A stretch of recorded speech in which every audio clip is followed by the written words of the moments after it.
What is blood pressure? BP क्या होता है? सभी को बीपी होता है, नॉर्मल तो सभी को बीपी है, लेकिन ये ब्लड प्रेशर होता क्या है? देखिए, the pressure of the blood inside the arteries during the ventricular systole contraction is called systolic pressure.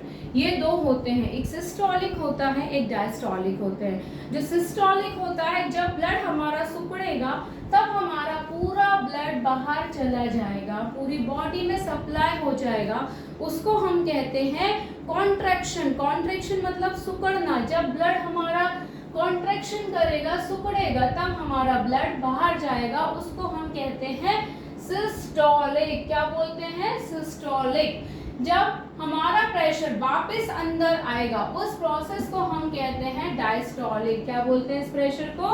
Diastolic pressure कहते हैं। Pressure in arteries during the ventricular diastole relaxation is called diastolic pressure. देखिए, जब हमारा blood सिकुड़ा तो पूरी body में supply हो गया, जब रिलैक्स हुआ तो वापस आया, फिर जब सिकुड़ा तब बॉडी में ब्लड फ्लो किया, जब वापस आया तो रिलैक्स हो गया, जब आया तो हमारा क्या हुआ?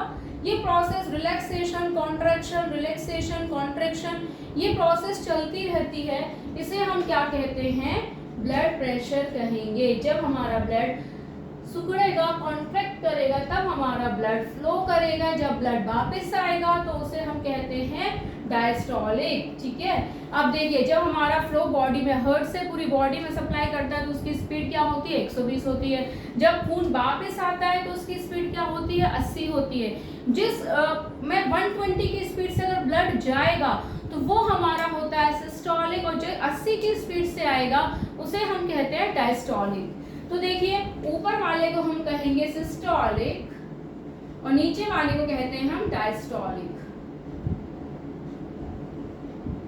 अब ऊपर वाला जो प्रेशर रहता है वो रहता है 120। मैंने बताया था 120 की स्पीड से हमारा पूरी बॉडी में फ्लो करता है। जो नॉर्मल स्पीड क्या होती है? 120, उसे हम क्या कहेंगे? 120/80 mm of Hg।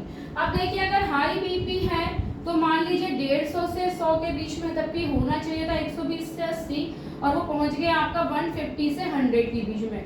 इस कंडीशन को हम कहते हैं हाइपरटेंशन। क्या बोलते हैं? हाइपरटेंशन। और अगर लो बीपी है, ऊपर वाला 120 होना चाहिए था, वो हो गया आपका 100, और नीचे वाला 80 होना चाहिए था, वो हो गया 60। इसे हम कहते हैं हाइपोटेंशन। तो हाइपोटेंशन ज्यादा खतरनाक होता है। हाइपरटेंशन अगर 200 से ऊपर जाता है तो थोड़ा रिस्की होता है, जिससे हमारे इंटरनल ऑर्गन्स डैमेज हो सकते हैं। लेकिन अगर हमारा हाई बीपी 150 से 100 के बीच में है तो इतना ज़्यादा परेशान होने की जरूरत नहीं रहती है।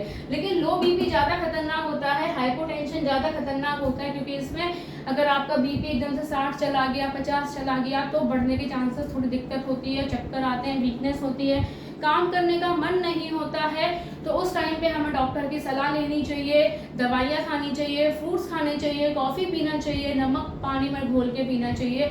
तो उससे आपका बीपी बढ़ जाएगा, उस प्रोसेस से आपका बीपी बढ़ जाएगा।